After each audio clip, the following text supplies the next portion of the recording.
sama bertemu dalam kasih Tuhan Yesus Kristus. Bersama tundukkan kepala, pejamkan mata sejenak.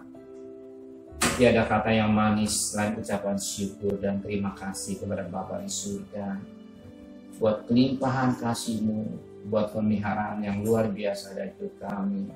Dan kami ada sebagaimana ada semua karena Engkau. Dan kami rasakan pelihara kami sepanjang hari, sepanjang tahun.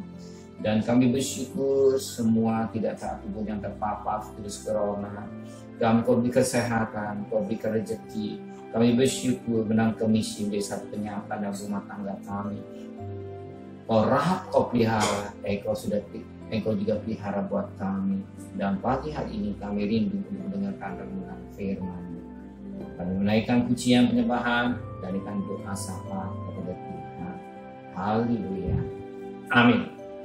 Mari kita akan membaca Yesaya pasal 57. Yesaya pasal 57 ayat pertama sampai ayat 21 saya bagi dari 3 bagian. Ayat pertama sampai 5, ayat 6 sampai ayat 13, ayat 14 sampai ayat 21. Yesaya pasal 57 ayat pertama sampai ayat 5. Orang benar binasa, dan tidak ada seorang pun yang memperhatikannya. Orang-orang saleh tercabut nyawanya, dan tidak ada seorang pun yang mengindahkannya. Sungguh karena merajalelanya kejahatan, tercabutlah nyawa orang benar, dan ia masuk ke tempat damai. Orang-orang yang hidup dengan lurus hati mendapat perhentian di atas tempat tidurnya. Tetapi kamu, mendekatlah kamu kemari, hai anak-anak dari perempuan sihir, hai keturunan orang yang berzina dan perempuan sundal. Tentang siapa kamu berkelakar, terhadap siapakah kamu melontarkan kata-kata yang bukan-bukan dan mengejeknya? Bukankah kamu ini anak-anak pemberontak, keturunan pendusta? Hai orang-orang yang terbakar oleh hawa nafsu dekat pohon-pohon keramat. Di bawah setiap pohon yang rimbun, hai orang-orang yang menyembelih anak-anak di dalam lembah, di dalam celah-celah bukit batu. Kita perhatikan firman Tuhan pada ayat yang pertama. Orang benar binasa, dan tidak seorang pun yang memperhatikannya. Orang-orang saleh tercabut nyawanya, dan tidak seorang pun yang mengindahkannya. Sungguh karena merajalela kejahatan, tercabutlah nyawa orang benar. Firman Tuhan mengingatkan kita, sungguh karena merajalelahnya kejahatan, tercabutlah atau matilah nyawa orang benar. Kenapa firman Tuhan berbicara kepada kita ini? Saat itu Yesaya ini dipanggil Tuhan di mana zaman kemerosotan bangsa Israel, di mana bangsa Israel dan kemerosotannya, dia sudah berpaling kepada ilah. Dia tidak berpaling kepada Allah atau Elohim. Dia mulai melakukan sesuatu yang menyakitkan hati Tuhan, melakukan yang jahat di hadapan Tuhan, sebagaimana dalam dua raja-raja pasal 21 ayat yang ke-6. Bahkan ia mempersembahkan anak-anaknya sebagai korban dalam api, merakukan nama dan telah dan menghubungi para peramal arwah dan para pemanggil roh peramal. Ia melakukan banyak yang jahat di mata Tuhan, sehingga ia menimbulkan sakit hati Tuhan. Siapa dia ini? Tidak Raja Manase atau Raja Yehuda ini. Raja Yehuda ini, Manase artinya melakukan apa yang jahat di mata Tuhan, sebagaimana pada ayat yang kedua ia melakukan apa yang jahat di mata Tuhan. Bahkan pada ayat yang ketiga, ia mendirikan kembali bukti pengorbanan dengan pengertian dia sudah menyimpang daripada Tuhan, dia sudah lari daripada Tuhan. Sehingga banyak dikatakan firman Tuhan tadi, firman Tuhan katakan orang benar, ya, kata-kata tadi orang benar mengalami binasa, ya, akibat dari perbuatan raja yang tidak baik. Banyak memakan korban orang yang tidak bersalah. Orang yang benar mengalami penderitaan karena ulah daripada Manase atau raja Yehuda yang jauh daripada Tuhan, yang melakukan kekejian di hadapan Tuhan sehingga jadi korban. Banyak kali orang yang benar jadi korban karena ulah perbuatan orang yang jahat.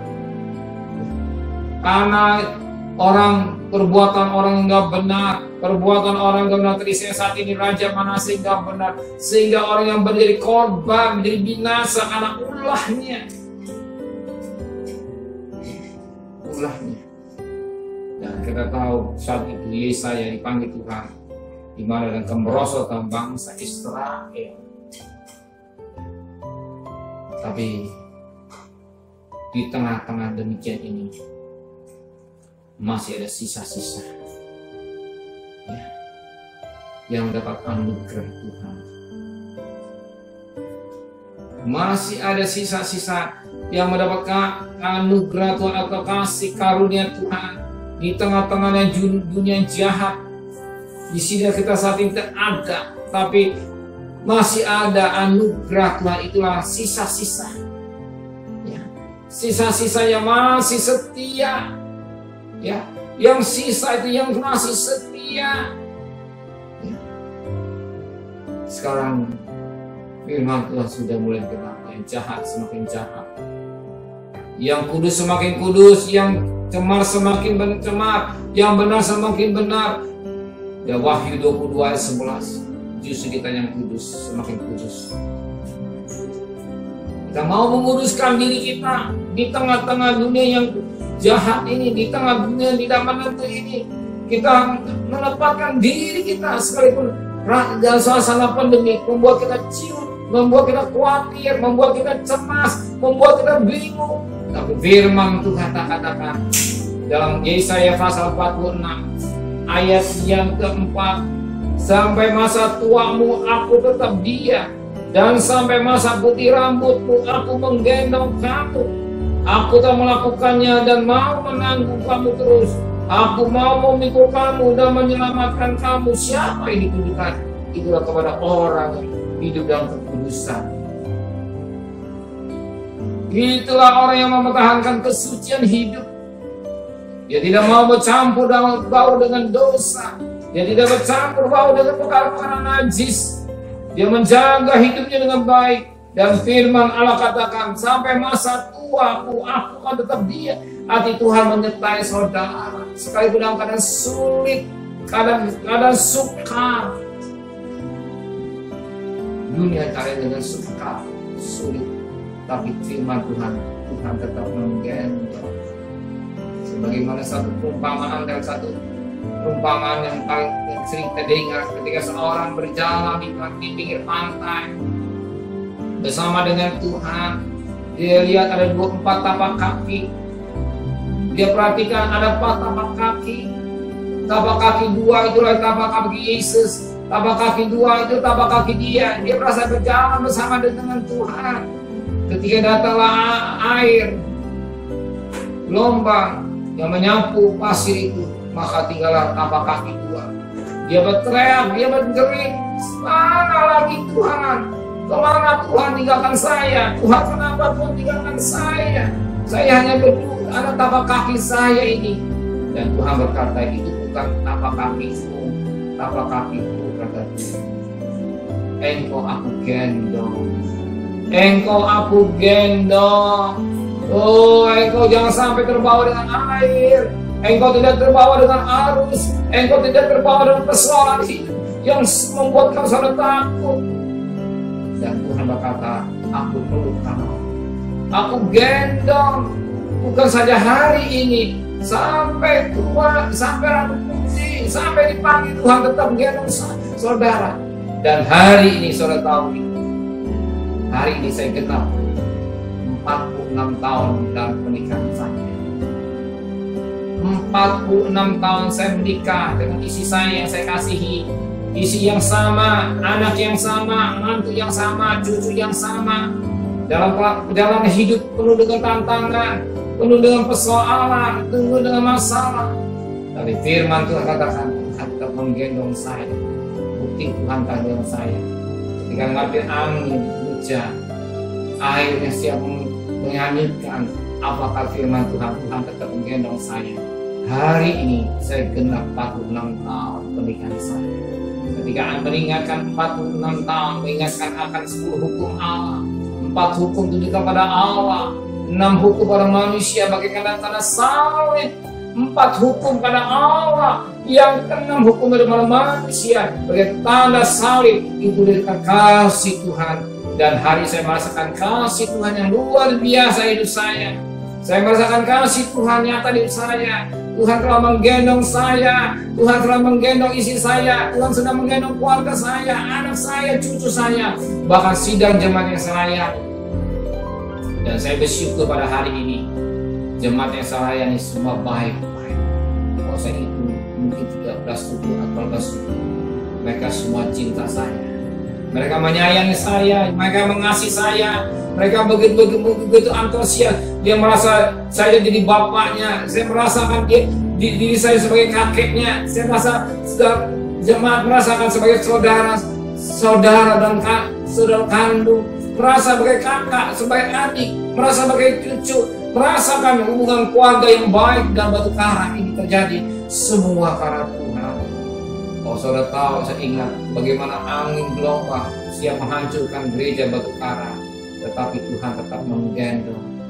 Ya, Tuhan tetap menggendong. Satu ketika angin gelombang menghancurkan, rasanya sudah tak berdaya. Oh, rasa tidak mampu. Tapi saya merasakan Tuhan gendong saya. Datang lagi angin lagi, tapi Tuhan tetap gendong saya. Datang angin tetap gendong saya. Sampai detik ini Tuhan tetap gendong saya. Buktinya saya masih panjang umur, saya masih sehat, saya masih berkat Tuhan, kesehatan yang prima, semua karena Tuhan. Dan kami bersyukur jadi gembala yang diberkati Tuhan. Dan semua mereka berdasar sekitar 13 suku ada tempat saya, mereka sangat mengasihi saya dan mencintai saya, dan merasakan saya sebagai kakek, sebagai opa, sebagai kakek, sebagai bapak, bahkan sebagai saudara, bahkan sebagai pemimpin. Dan saya merasakan semua anugerah Tuhan, bahkan sampai detik ini Tuhan masih percayakan saya sebagai ketua Badan Pelanasan Nasional. Tak terasa Tuhan tambahkan bonus. Musim bulan Oktober kemarin sudah lengser, tapi Tuhan masih berikan lagi waktu, mungkin tahun depan baru bubus, berarti memberikan waktu 2 tahun. Semua ini karena anugerah Tuhan, karena Tuhan masih mempercayakan saya, karena Tuhan masih mempercayakan saya sebagai seorang pemimpin. Dan saya bersyukur hamba-hamba Tuhan, oh baik di Sumatera, di Kalimantan, di Manado, di Jawa Tengah, Jawa Timur, Jakarta, DKI, Lampung, dan lain-lain semua. Saya merasakan mereka semua mencintai saya, mengasihi saya, dan mereka begitu menghormati saya. Dan saya bersyukur semua saya alami, semua bukan karena saya, karena Tuhan. Tuhan menggendong saya. Dan saya merasakan selama sekalipun pandemi tetap dari masa kesambungan, tetap pembangunan yang ada di Pacet tetap bangun, karena Allah sudah selesai, karena sedang membangun asrama wanita. Mungkin 2 bulan lagi akan selesai, mungkin akan membangun lagi untuk kamar tidur, untuk asrama daripada dosen-dosen, bahkan yang lain-lain. Dan kalau Tuhan izinkan, tahun ini juga akan diresmikan. Semua karena anugerah Tuhan, dan Tuhan berikan hikmat buat saya, dan saya dibantu seorang hamba Tuhan. Sebab itulah Bapak Pendeta Yusak Maleta bersama Bapak Nugroho, bahkan para hamba-hamba Allah yang mau ambil bagian. Mereka juga berkorban, mereka melayani, berkorban membuat tenaga, tidak menuntut upah gaji, karena dia cinta pada saya dan saya merasakan kebaikan yang luar biasa. Saya tidak bisa membalas. Bahkan saya memperhatikan banyak hamba Tuhan berkorban, tidak itu Tuhan, satu persatu dari murid-murid, mahasiswa, semua melaksanakan dengan baik, dan saya alami hari ini, detik ini, semua karena anugerah Tuhan. Anugerah yang saya alami semua karena kebaikan Tuhan. Dari mahasiswa, bahkan gereja-gereja yang baru yang ada di Kalimantan, mereka begitu antusias, begitu antusias, sedemikian rupa berjalan dengan baik. Bahkan misi tetap berjalan, semua berjalan dengan baik. Mungkin ada program gereja stop, kita tetap berjalan, dan gereja-gereja semua berjalan sekalipun tidak seperti sempurna, tapi kami bersyukur semua karena Tuhan. Tuhan katakan, aku gendong kamu sampai putih rambut, dan saya merasa rambut saya putih sekarang ini. Saya tidak mau semir. Ya, kenapa tidak mau semir? Orang bilang semir pemuda, tidak. Sebab firman katakan rambut putih adalah kemuliaan. Ya, dan saya mau kemuliaan Tuhan boleh ada dalam hidup saya. Dan saya tetap Tuhan pakai hidup dari saya, dan Tuhan sore juga akan alami. Ya, kalau saya menikmati sebagai bapak rohani, sebagai bapak gembala, sebagai pemimpin BPN ngalami, saya percaya saudara sebagai hamba-hamba Allah, sebagai hamba-hamba Allah juga mengalami 46 tahun cukup bagi saya sebagai memberi nasihat. Saya mengalami, saudara juga pasti mengalami. Saudara mengalami, jemaat-jemaat mengalami. Dan hari ini saya banyak melihat jemaat-jemaat sudah sekian tahun menikah, tetap suami yang sama, tetap isi yang sama, tetap suami yang sama, isi yang sama, anak yang sama, keluarga yang semua bahagia, keluarga nikah yang baik, nikah yang baik. Dan kami juga belajar pada bapak dan bapak yang senior yang sudah menikah sekian 50 tahun lebih, yang bisa menikmati. Dan kami bersyukur dan kami dan hamba Tuhan di SCP, nikahnya baik-baik, nikahnya diberkati oleh Tuhan. Dan sampai contoh dan padan, dan saudara juga yang hadir pada malam pagi hari ini, lihat firman Tuhan, belajar bisa mengampun pada istri, bisa menghargai istri saudara, bisa menghargai suami saudara dan anak-anak saudara, keluarga yang bahagia. Sebelum kita menikah dengan Tuhan secara rohani, kita juga nikah kita di dunia harus beres, sehingga satu ketika kita dapat dari Tuhan tidak cacat dan celah. Sebab Tuhan ingin mendapatkan gerejanya yang tidak cacat dan celah. Sebagaimana 2 Korintus 11 ayat 2 dan 3, aku cemburu ilahi karena aku telah menggunakan kamu seorang perawan suci kepada Kristus, tapi aku takut engkau jangan sampai ditipu oleh iblis seperti Hawa ditipu, diperdayakan. Tapi kita mengerti dengan baik, kita peka suara Tuhan, bukan suara iblis, suara Roh Kudus yang membimbing kita sampai akhir hidup kita. Dan hari ini sore yang sangat bahagia, sangat diberkati Tuhan di hari ulang tahun saya ke-46 pernikahan. Dan saya juga mengalami merasakan kebaikan Tuhan, cinta Tuhan yang sedemikian rupa. Saudara alami hari ini sampai Tuhan Yesus datang yang kedua kali. Dan saudara bekerja, nggak usah takut. Bicara makan minum, bangsa-bangsa yang mencari Allah, mencari bangsa-bangsa yang Allah. Tapi Bapa di surga tahu, tanpa saudara teriak, Dia sudah siapkan berkat secara luar biasa. Nama Tuhan dipermuliakan. Amin. Tuhan memberkati.